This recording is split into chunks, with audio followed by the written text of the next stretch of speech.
Hello guys, welcome to my 11th DBMS tutorial. In this tutorial I have got my 11th question set. Now let's read the paragraph to get an idea about the task that we want to do. Bill books record the day-to-day business of the next mobile store. Because of this, the shop owner has to calculate the daily income and expenses at the end of the day. This action made him very uncomfortable. The shop owner decides to use computer software to make this task easier. The shop owner has requested the creation of a computer software to a software development company called Soft to create the computer software for this purpose. You are a senior software engineer in this company. You and your team are tasked with developing a software database. The software must have these requirements. Now we can see some requirements. Let's read those. The store employs 5 people. All employees should be able to use this software. Customers should be able to register, must be able to register suppliers, should be able to review the billing details provided by suppliers. That means we have to create 2 tables. So we have to create some relationship between those 2 tables to connect both of them. Must be able to review details of bills issued, must be able to include details of items sold in a store. Create a database called NextMobileDB. Okay, because I have to create 2 tables and relationships according to this instruction, I'm going to create this database using an ER diagram. So let's go ahead and click on File, click on New Model. Now we get a new tab with the content like this. What we need to do is we need to double click on this larger tab. So then you get a new tab with the content like this. So you need to type your database name in the name field. Now let's write our database name. Our database name is NextMobileDB. Okay, now we have changed our name. As you can see here, this text also has changed to NextMobileDB. Previously it was MyDB. So now it has our database name. So now let's double click on this add diagram item to open a near diagram drawer. Okay, now we have our surface that we used to draw a near diagram. Now let's continue reading. Create the user table needed to enroll employees in this software. Do this by following the instructions below. Okay, now they have provided a table. According to this instruction, let's create the user table.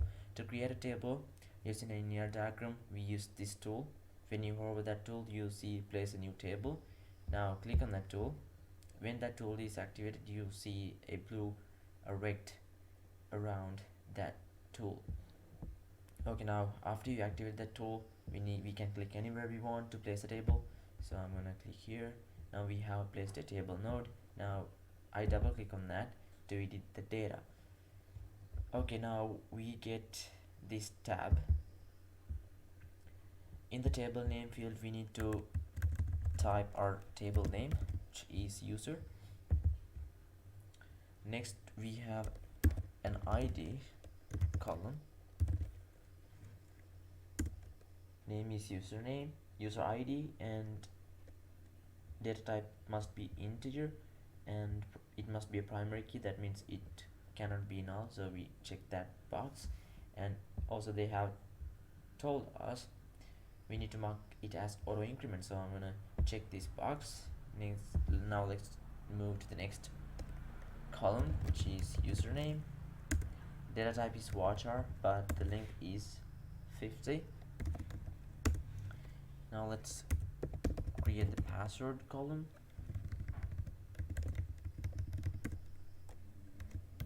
It also has the length as 50. Now we have user type, so it has the length of 45 characters. So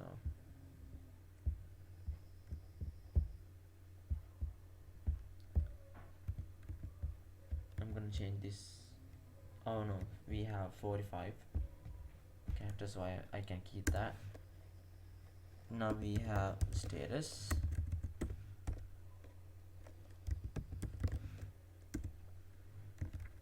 The data length is 1 character. Okay, now we have named our database table and added our columns. Now let's create the database and the use table. To do that, we can close this tab, we don't need that. We have our data inserted into the table. So now let's create the database and the table. To do that, we need to click on database menu, and after that you need to click on forward engineer. Forward engineering means we turn an ER diagram into a database, actual database, and backward reverse engineer means we turn a database into an ER diagram. So now let's click on next. Keep clicking on next until you get the last step. After you come to the last step, you can see there is a close button, so we can click on that to close. Now let's open our database list. As you can see here, we cannot see our database. To do that, we need to refresh this. Then you can see the next MobileDB has created. Now let's expand that. Then we can expand our tables. You can see we have our use table. If we view that table, you can see our columns are there. Okay, now this is all for this video, guys. I hope you learned something. So thank you for watching. I'll see you in the next video.